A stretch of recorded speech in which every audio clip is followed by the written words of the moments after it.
जगत जननी माता लक्ष्मी की जय। रविंद्र जी, दीपावली का प्रारंभ कहां से हुआ? अयोध्या से हुआ, है नहीं है? ठीक है। श्री रामचरितमानस गोस्वामी तुलसीदास जी ने कहा कि अवधपुरी प्रभु आवत जानी, भई सकल शोभा कै खानी, भाई सुहावन त्रिवे समीरा, भई सरजू अति निर्मल नीरा। वहीं से प्रारंभ हुआ इसका। अब जब ये 1 तारीख वाला प्रश्न आता है ना, तो भी मुझे श्री रामचरितमानस की एक चौपाई आती है।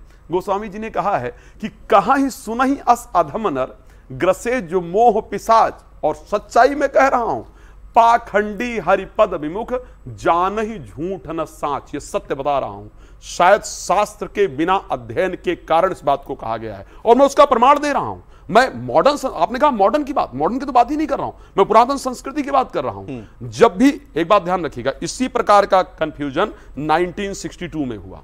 इसी प्रकार मैं आपको बीच में रोक रहा हूं, जरा दर्शकों की सहूलियत के लिए ये बताइए कि ये निर्धारण कैसे होता है जब भी हमारे सनातन के त्योहारों का कि किस तारीख को, किस तिथि को मनाया जाए? इसको धर्म सिंधु हो गया, महोर चिंतामणि हो गया, ऐसे बहुत सारे हमारे धार्मिक ग्रंथ हैं, पुरुषार्थ चिंतामणि हो गया या ब्रह्म वैवर्त पुराण हो गया। इन सभी से हमें इस प्रकार के जब भी ऐसी कोई कंफ्यूजन होती है तो उसको लेकर के डिस्कस किया जाता है। अब सोचिए, 1963 में हुआ इस प्रकार का कंफ्यूजन, 1962 में कंफ्यूजन हुआ, 2013 के अंतर्गत इस प्रकार का कंफ्यूजन हुआ। शास्त्र एक बात बड़ा स्पष्ट कहता है, मैं क्लियर करना चाहूंगा दर्शकों को। और क्या कहता है, अगर देखा जाए धर्म सिंधु क्या कहता है उसको स्वीकार कीजिए, राज मिश्रा क्या कहते हैं, बाकी पैनलिस्ट क्या कहते हैं इसको मत स्वीकार कीजिए। धर्म सिंधु ने एक बात बड़ा स्पष्ट कहा है कि कार्तिक अमावस्यायाम प्रातर्भंग्या प्रदोषे दीपदान लक्ष्मी पूजनादि विहितम तत्र सूर्योदय व्यापित स्तोत्रम घटिका अधिक रात्र व्यापनी। ये शब्द बहुत इंपॉर्टेंट है, और मैं एक बार निवेदन करूंगा अपने कैमरामैन से, प्लीज, ये मैं पंचांग लेकर के आया हूं, इसको प्लीज जूम करके अगर दिखा सकते हैं तो पब्लिक को प्लीज दिखाइए आप, ताकि ये कंफ्यूजन दूर किया जा सके। उन्होंने क्या स्पष्ट रूप से लिखा, घटिका अधिक रात्र व्यापिनी, घटिका अधिक रात्र व्यापिनी दर्शे सति न संदेहा। यदि किसी प्रकार से, प्लीज इसको जूम कर लीजिए ताकि लोगों को बड़ा स्पष्ट रूप से नजर आए। अर्थ है इसका? इसका अर्थ मैं बताऊंगा आपको, पहले आपको इसको थोड़ा सा प्लीज पढ़ लीजिए। क्या लिखा?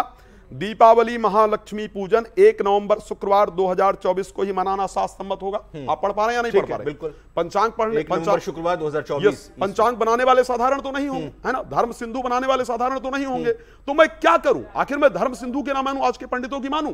ये तो पॉसिबल नहीं है भाई, मैं शास्त्र की ही तो मानूंगा ना। शास्त्र स्पष्ट रूप से कहता है कि घटिका अधिक रात्र व्यापनी, यानी अगर 2 दिन अमावस्या प्रदोष काल में आती हो, 2 दिन, इस बार यही कंफ्यूजन हो रहा है। 31 तारीख को 3:53 पर शुरू हो रही है, 1 तारीख को 6:18, 17 मिनट या 16 मिनट पर खत्म हो रही है।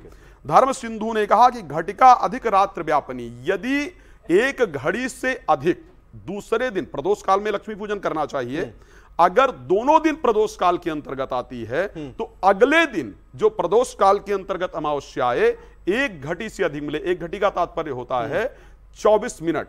यदि सूर्यास्त के बाद 24 मिनट या उससे अधिक अमावस्या मिलती है तो वो प्रदोष काल माना जाता है और उसको ग्रहण करना चाहिए, शास्त्र ने कहा। आचार्य सूर्यांशी से मैं थोड़ा सा इसको और क्लियर कर दूं और बता दूं आपको।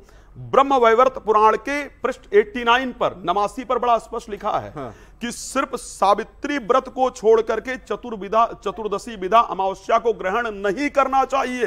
ब्रह्म वैवर्त पुराण के अंदर लिखा है। सूर्यांशी जो राज मिश्रा जी की थोड़ा सा इसको क्लियर कर दूं, मैं आता हूं, लेकिन मैं राज मिश्रा जी ने जो बात कही, आचार्य सूर्यांशी, एक होता है त्योहार की तिथि, त्योहार पूरे दिन मनाना, और एक होता है पूजा करने का सही समय। इस दोनों चीजों को हम अलग अलग किस तरीके से देखें, क्योंकि पूजा करने की विशेष वक्त